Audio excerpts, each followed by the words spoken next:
Welcome to the Delvin Cox Experience, the podcast in which each week I'm on a one-man mission to unite our culture through diversity. I'm your host, Delvin Cox, and with me this week on the podcast, I have a special guest. Let him know who you are, brother. What's up? My name's Adam Thoreau. I'm from Good People Doing Good, the organization, and the podcast, The Internet is a Toilet. Thanks for having me, Delvin. No problem, brother. No problem, Adam. As always, we like to start the podcast off with the 5 for 5. 5 questions, 5 answers to get the ball rolling. Adam, are you ready? I'm ready. Let's go. Question number 1. What is the best album or song you listened to in the past year? And it does not have to be new. To be honest, no, there's no question or doubt behind this. It is the album Island Fire by the band Whale Bones. Whale Bones, they have like 20,000 listeners a month on Spotify. It's really nothing to brag about, but this album, the amount of energy and life that they put into this, holy crap. It is so worth a listen. Island Fire by Whale Bones, without a doubt. Okay, I have to look this up now because I've never heard of this album or these people.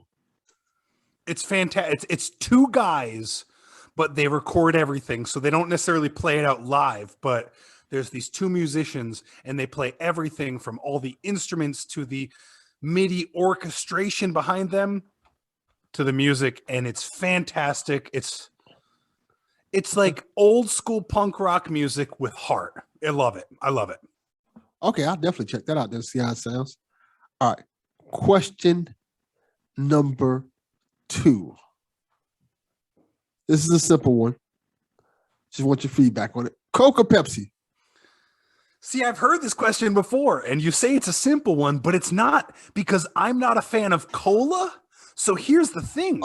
Most people say Coke, obviously, but no. My answer is Pepsi, strictly because of Mountain Dew. That's actually a reasonable answer. I think that makes sense. Yeah, Mountain Dew's great.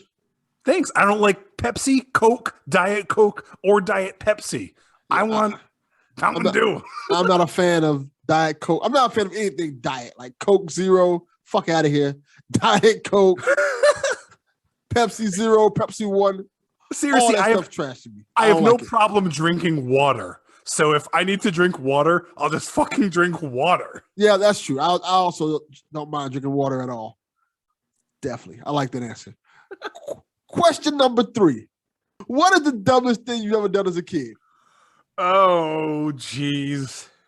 Well, I definitely came prepared for this one because I heard the question and I was like, oh, man, the dumbest thing I've ever done as a kid was I tried to smoke dried Lipton tea that came in the tea bag out of a piece of a waterbed as a 12-year-old. Hold on, what? Okay, hear me out. The tea is dried up and in that little pouch. Yes. The piece of the waterbed was at like a 90-degree angle, and all I had to do was throw a little bit of tin foil in there and throw some dried Lipton. I was 12 years old and mimicking smoking pot.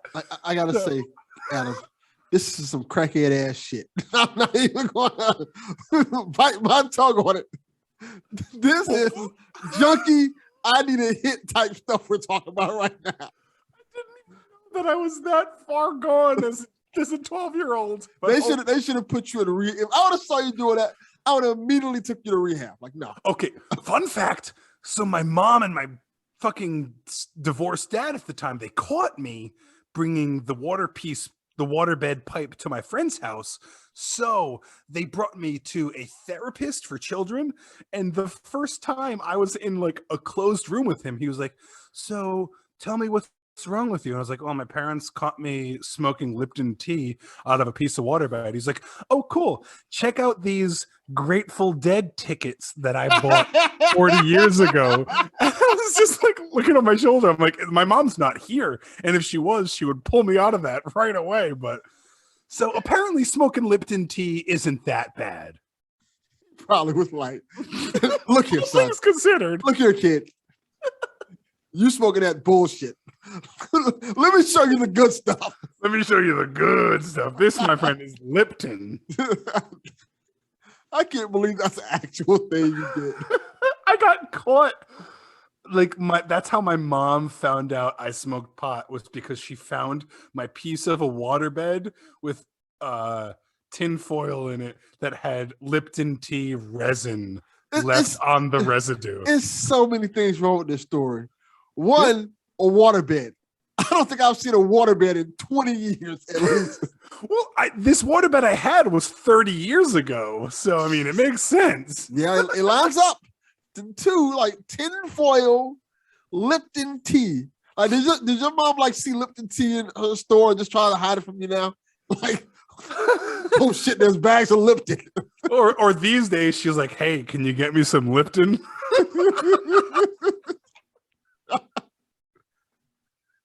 Oh man. Both ways. That's insane. All right. Question number 4. Give me your top 5 theme songs. Now, what I mean by theme songs, like TV show theme songs. Like, let's go, like Seinfeld theme song, Friends, any theme song from any TV show you want. Let's just go in order. What comes to mind? Full House. That's a good one. That's Full House is, but here's the thing. I throw out Full House for a theme song.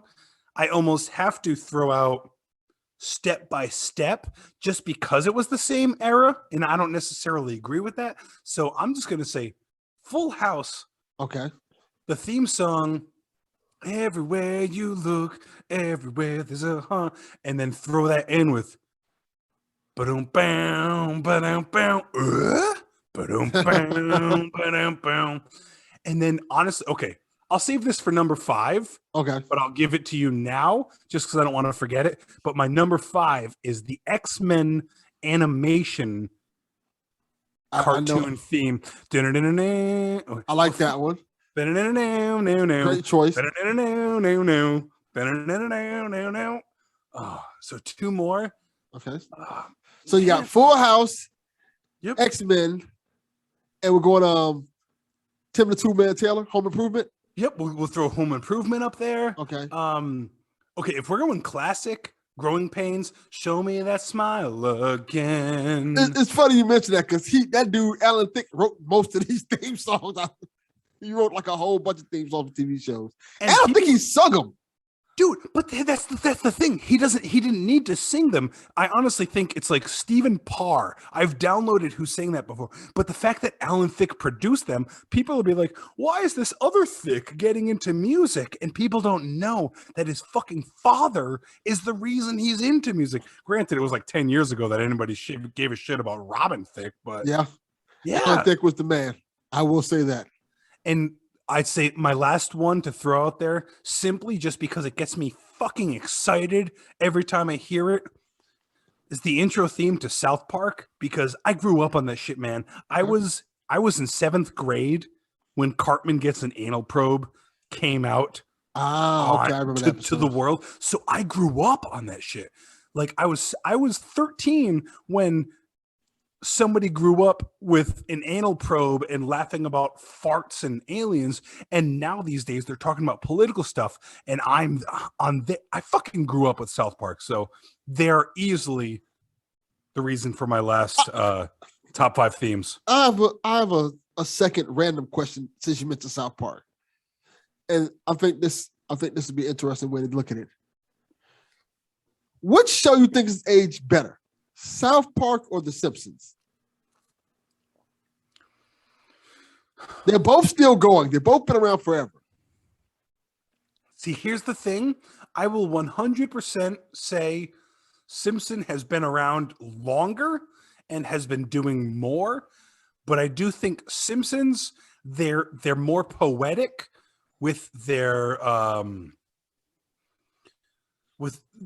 just their overall message. And South Park comes out, and granted, they take poetic licenses, but they say, this is fucking dumb. And also, if you do this, this is fucking dumb. And Simpsons just pretty much say, everybody's kind of silly. So I think these days people need South Park more because they need that fucking knock inside of the head to be like, if you're blindly following something, at least question yourself why.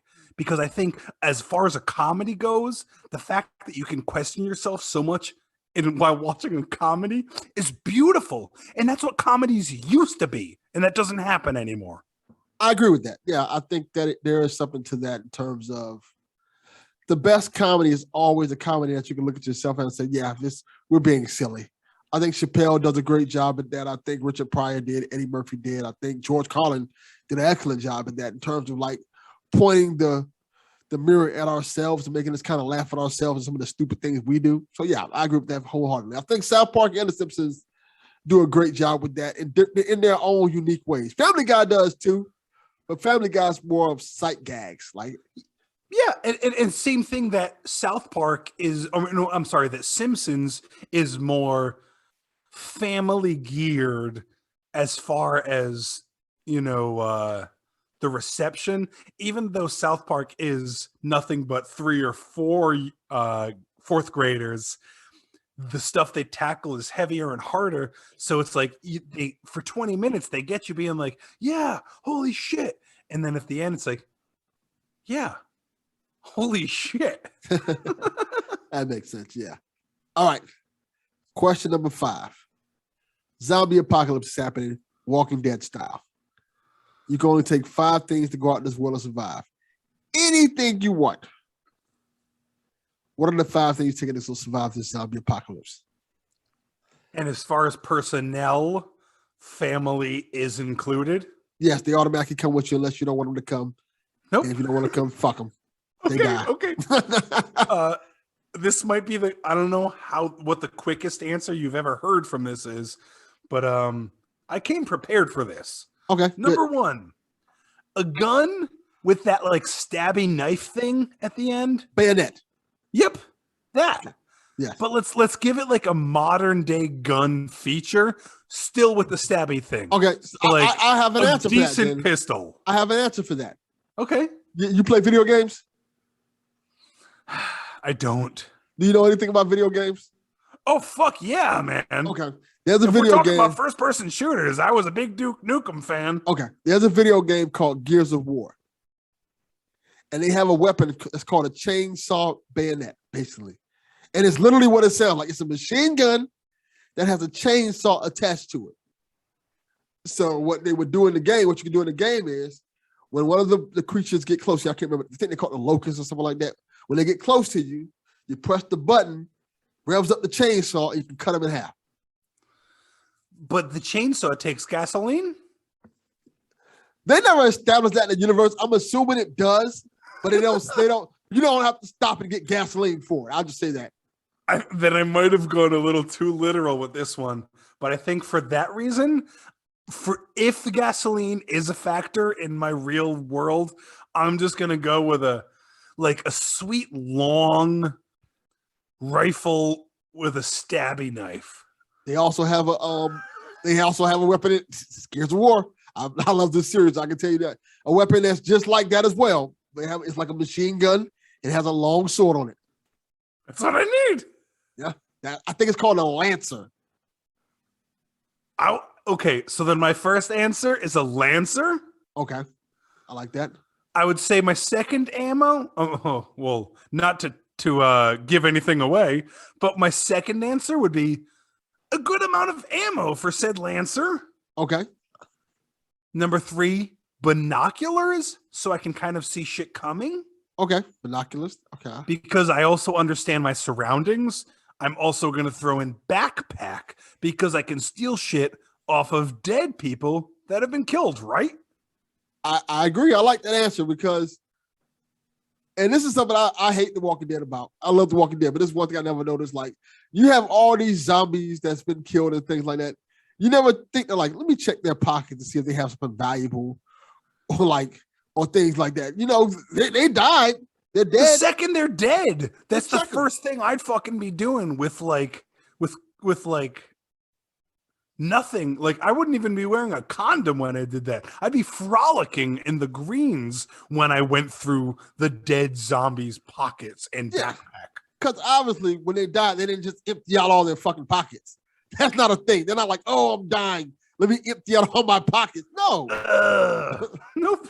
They like, no, just, you can check, you can kill them. After you kill them, you check their pockets and see what they have on them. And you can salvage what you need. Like maybe they're a smoker. They have lighters on them. Maybe they have cigarettes on them. Maybe they have a weapon on them. And even if I'm not a cigarette smoker, at that point, I might be. Yeah. Who knows? I think that's a good idea to just salvage people and just check what they have after especially if they're already dead. Like zombies, like, yeah, I would 100% check them. Pickpockets, just kind of like pilfing cars, but like obviously not from anybody that needs anything. But I would have to guess my last answer. I don't know if you can hear this, Yes. but my last answer is Hoot. Hoot. Yep. Hoot is the stuffed animal best friend of my 2-year-old. And I know that if I bring Hoot, I will be able to calm her down in moment of a crazy zombie apocalypse, that I can keep my wife and my daughter alive because of Hoot. If she has Hoot during a shitstorm, that is the only unnecessary thing I need. As long as I've got binoculars, a backpack, ammo, and gear, and Hoot, I'm willing to keep my daughter happy and quiet while I fuck myself up some zombies. That's adorable. I like that answer. Thanks. Hoot. What kind of animal Hoot is? Hoot's like an Fun owl? fact. No, Hoot is actually a fox, but she thought it was an owl when she was 6 months old, and she called it or maybe a year, and she called it Hoot because she thought it was an owl, but come to find out, the same fox owl eyes have the same shape. Hoot is an owl, but she thought it was a fox as a child, and because of that, Hoot has kept the name. Okay. Interesting, to say the least. So, tell everybody a little bit about yourself for those who don't know. You do a podcast, and you got this thing, what, good people doing good? Well, it's a fun world because I do have a nonprofit that I started about 5 years ago, Good People Doing Good. And it's literally, we raise money from patrons who donate $1 to $10,000, not $10,000 a month. We've had people donate $1,000, but we mainly get $1 to $10 a month. And people just write out to us about people they know who are going through something, and we'll anonymously gift them something that will help them, grocery gift cards or gas gift cards, an assorted amount of things. But also, so that's my nonprofit. Hold on. Okay, This is a brilliant idea. Let's start with this first. This is a brilliant idea. This is the most I'm proudest of, so let's start here and then we'll go on. How did you come up with this idea? This is brilliant. Dude, I've been doing this for about 4.5 months now. I started this small idea on my own through a GoFundMe, and we raised $1,000 in 20 days just for me to set up the initial business official bank page through everything. So now goodpeopledoinggood.org, I've got it up and running. People write out to us about nothing that they're going through, something that someone they know is going through that they don't want to have their name attached with. They'll write out to me. They're like, hey, my friend is going through this, and that they don't send us money. That's not the point. People send us questions, and then when I say, yeah, that's someone I want to help out, we will buy them grocery store gift cards or gas station gift cards, stuff that we know it's not cash. It's stuff that we know is going to be going to things that families need. And it's never that family themselves that writes out to us. It's always someone they know. So it's never I deal with this. And honestly, I'm good with the internet. I know how to reverse Google search shit. I know how to find who sends what. And when people say, my friend or neighbor is going through this, we will then take it upon ourselves to gift that friend or neighbor with a gift card that we feel makes sense for what they're going through, whether it be $100 gas card or $300 of groceries. That is super cool. That's an awesome thing to do. What made you even come up with this concept of doing something like this? Honestly, it was another podcast that I listened to. One of the podcasts that I listened to, Time Suck, they find a new category every week, but it's either, pretty much true crime or conspiracy or just like that kind of like, holy shit, you don't know what's revolved around this. But the community in Time Suck is so beautiful that I started as a listener and then I became a fan. And then because Time Suck promoted me, they then promoted another podcast. It's just a beautiful thing, man. Like being part of a community that has thousands of people there, where the people that know you will be like, hey, I know someone who's going through this. They won't just randomly reach out for themselves, because once you reach out for yourselves and good people doing good, that's when it's no longer about you. You need to reach out about someone you know. Yeah. And it's this beautiful, since then, we've heard about mothers who had their oldest son graduating from the Naval Academy that they graduated from. We've actually paid for that mother's airfare and hotel to go watch that son graduate from the Naval Academy that she graduated from. So it's an insane amount of like people giving more than they have to give, and then good people doing good, meeting them in the end. But don't let that tell you that I don't shit on shitty shit on the internet, because there's a bunch of terrible stuff out there that needs to be shit on. But this I also do as a wonderful circle to bring it all back around. That is amazing. I commend you for that. Kudos, because that's not everybody's willing to do things like that. And I've also been a mentor for a child through Big Brothers Big Sisters for 7 years. We recently this year had to officially dissolve our relationship through the program because they were asking too much of me as a mentor to come in and do multiple retests and things that I have done. And now that I have a child and everything, I would just rather spend time with this young boy and show him the things that he isn't given. So I've reached out to him. We're no longer together through the program, which we have been for 7 years, but we're still hanging out. We still go to arcades and video games and movies, but because of the program asking so much, we have officially dissolved that. But we still do amazing things through our hanging out time together. So how does one get involved in something like that? Because that doesn't sound like something like you just walk up and do, like big brother, little sister, all that type of stuff. And you did it for 7 years. That's impressive. Well, funny you should ask, because I worked for a TV station where we would, just film segments with local places and local organizations. And I was shooting the camera for this one segment, and they were just like, yeah, like all we do is we match mentors with children, and then what goes from there is beautiful. And I'm sitting there behind the camera. I'm like, oh, I could do this. I just wonder how hard it could be. But meanwhile, I'm just working the camera. I'm worrying about the 2-shot between the host and the interview person, and then the tight shot of the host, and then back to the 2-shot. So then I talk to the person. I'm like, how easy is it? He's like, 2 hours a week. And I was like, you fucking kidding me?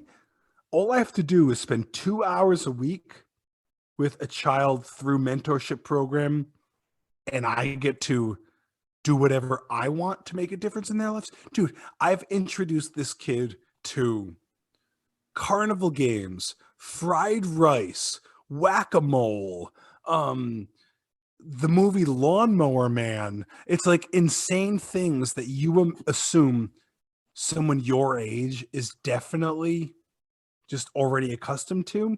But no, you just hear about these kids, man. And there's a lot of like, I'm not going to show a kid Lawnmower Man on his first time, but man, we're going to rage and we're going to have fun. And I'm going to get to learn him. I'm going to be a good mentor to that kid. So how does that even work? Because they're like, hey, here's this kid, go do what you want to do. I don't know. It just seems interesting. Like they're like, all right, here you go, take this kid. Do they do like an extensive background check or something like that? Because I feel like that's something they would have to do. Because like, hey, we're not just going to give you a kid. Big brothers, big sisters, they do an extensive background search on you, and then they try to know more about you. They're like, what are your interests? And I was like, well, my interests are media. I like music and I like movies. Granted, I didn't want to tell them that I hate most things that are like, as far as like, this is the number one movie, this is the number one music. But it was like, I also knew that this kid loved food.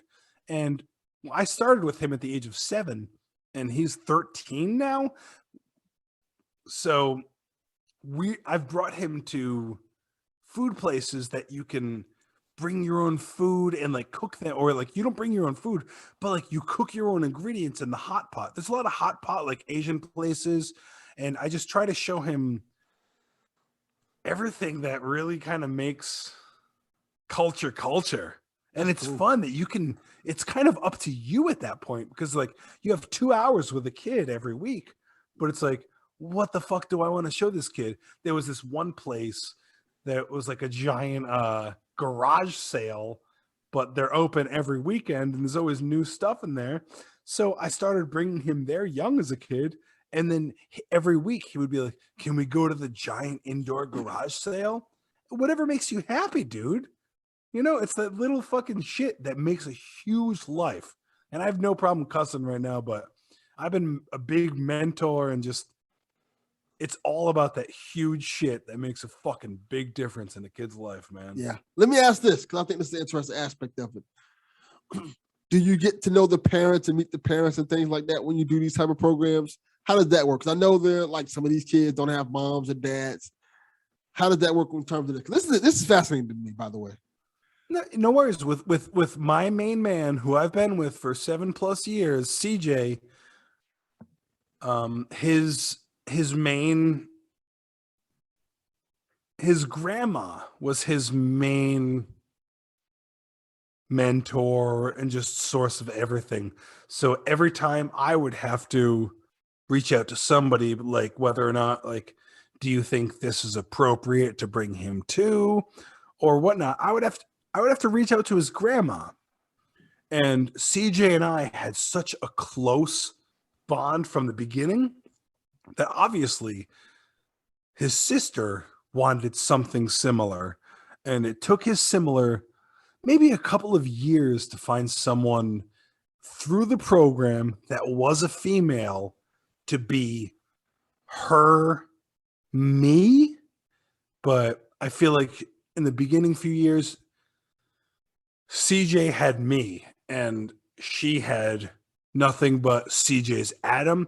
So I did my best to put myself in the at least just proverbial mentor sense that she would have, even though it was just kind of gifted upon to whatever, that she was CJ's buddy's mentor. Yeah. But in the end, I still communicate with him and her separately.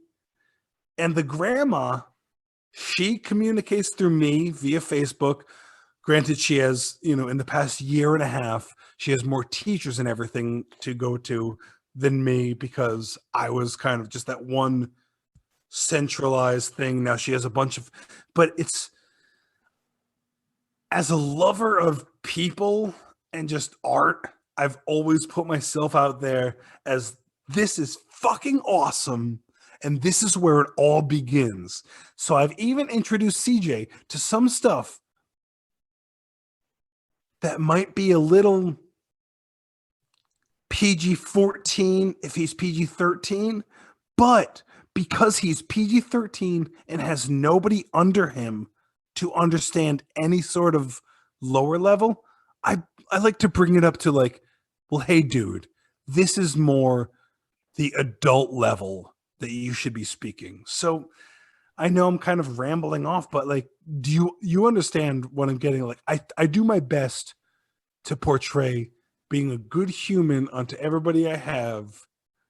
And then as soon as he hears that, and I do an episode with Shitty Song of the Week, I like to get on terrible fucking musicians that are nothing but that. But goddamn, brother, can make me stop talking for a sec.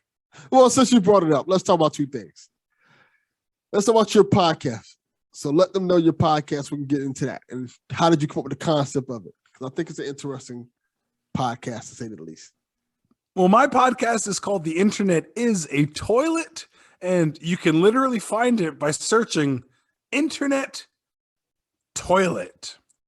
And by there, you'll be able to find everything else. But I like to find, especially as a creator of terrible things, whether it be music or scripts or film, I feel you need other people to occasionally come in and just from that world give you their perception of, hey, stop talking about yourself. And if I listen to that and then I hear this, I'm going to stop talking about myself.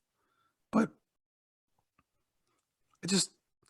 Internet is a Toilet needs, I love terrible. I've always loved terrible things. I pay $3 a month for the Lifetime Movie Club. Why? Because I want to see more Lifetime movies. They're awful. They are really bad. My wife and I do. So like every time I'll be like, holy shit, there's a new LMC, Lifetime Movie Club movie on tonight. She'll be like, oh, cool. And we'll just add it to the list. I think real art sometimes gets you excited and leaves you hanging. So a good old shitty movie will leave you happy. Yeah. So that's what your podcast is essentially about. Just terrible things off the internet. It's about shitty shit that we don't necessarily shit on. Sometimes we celebrate it because this most recent episode that's coming out tomorrow, I do a segment on one of my favorite YouTube videos where it's not good, but I love it. So yeah, let's just say that. He's fantastic. So let me ask you this. You think there's something to get out of everything in terms of what I mean by that is whether it's bad or good, there's something to be learned from that. And there's some entertainment value in even the worst things, such as Lifetime movies. They suck. They are awful. They are very, very bad. Agree to disagree, my friend, because they are suck and they do awful. And I fucking give them a 10 out of 10. No, so yeah, like completely.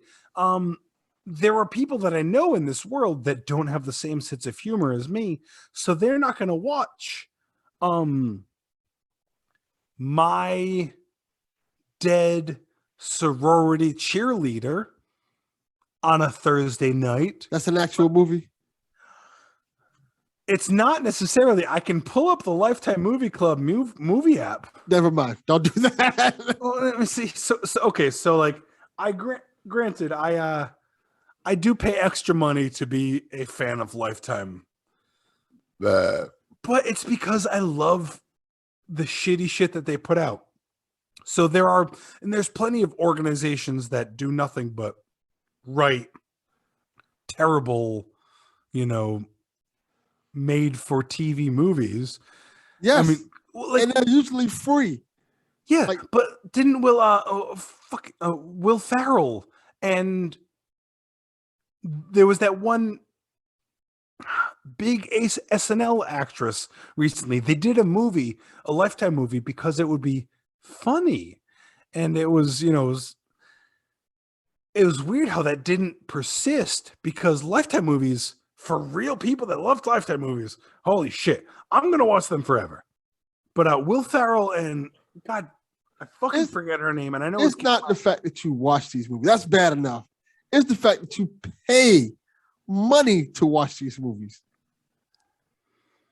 That is true. But yeah, like Tubi's free, right?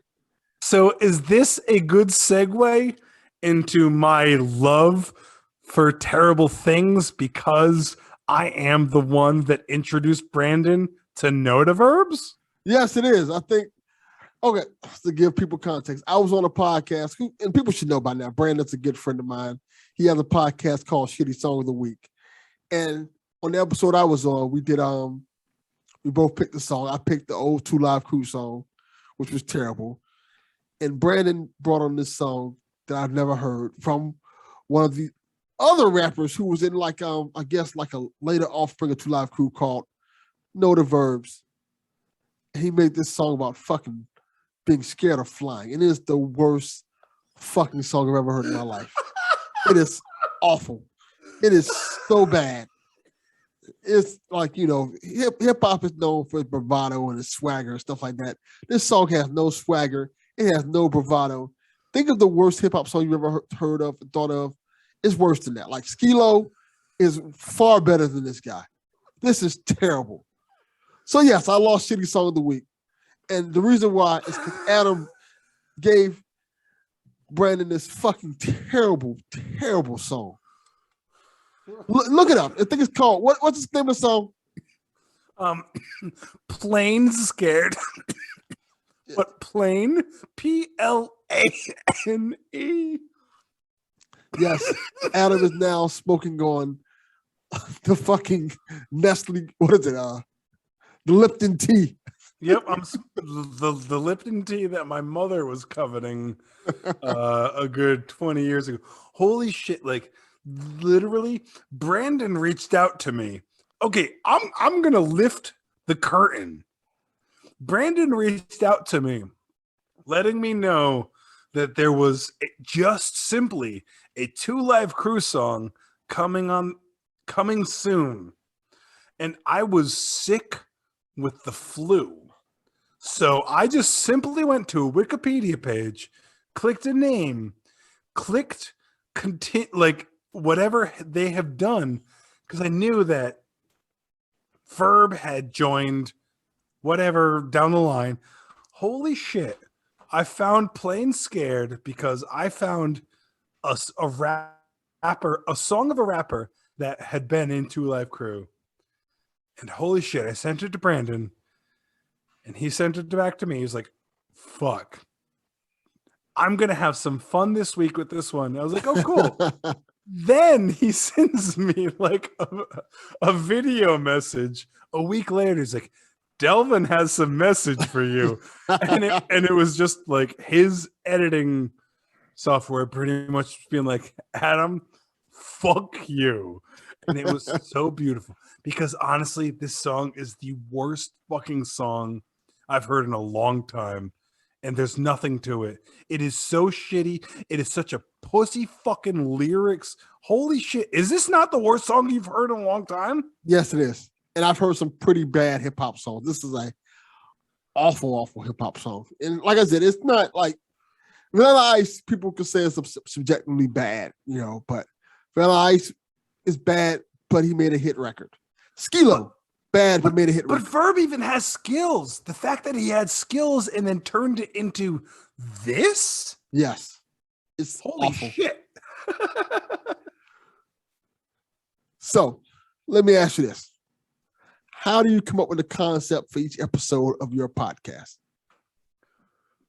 So, because we got to get to the rundown of your podcast. Your podcast is every week you go on there, you bring up topics of things that are just truly awful, and you bring them to our ears to listen to. You talk about.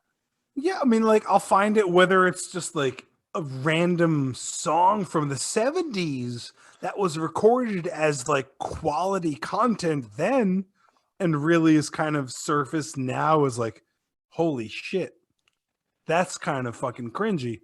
Or just assorted stuff that it's not like we find things on the internet, whether Yelp reviews, terrible music, or just assorted stuff that's brought to my attention, and we kind of make fun of it. There's other shows that do it more harsher or whatnot. Yeah, yours is kind of a lighthearted take at it. It's a lighthearted, we'll laugh, we'll make some jokes, but it's all in good fun because honestly, like I said, I grew up on odd comedy, but I've always just been a fan of just making fun of myself. So in the end, when you can't make fun of yourselves, who can you make fun of? Come on, right? That is true. That is very, very true. That's a good way to end this episode. Thank you for coming on, brother. This has been a blast. Thanks for having me, dude. I've had a shit ton of fun, and I can't wait to listen to this. Definitely. Let them know where to find you at for those who are looking. All right. If you're on Twitter, you can find me at toilet.com @ TOILETDOTCOM. That's a lot of stuff. Well, it's just toilet.com, one word. Or if you're on the webpage, toilet.show. Toilet.show. How did you get both of those? Those seem like something that would have been taken already. Toilet.com on Twitter and toilet.show. It works. That's how the internet is. Sometimes the internet's like, oh fuck, you didn't think of that first? God damn it. Now ask this. Has somebody tried to buy it from you yet? Nay. I'm currently sitting on toilet.toilet to see how much money I can make for that. And odds are I've lost $18 so far. So we're okay. I feel like there will be like some type of website that will want that particular name, like whether it's a bio bidet or something like that. One of these days, Bitcoin.toilet is going to make me the world. Oh, man. Thank you for coming on, brother. Thanks for having me, dude. I appreciate it. No problem. And as always, Delvin Cox Experience, we are out. Peace. Peace.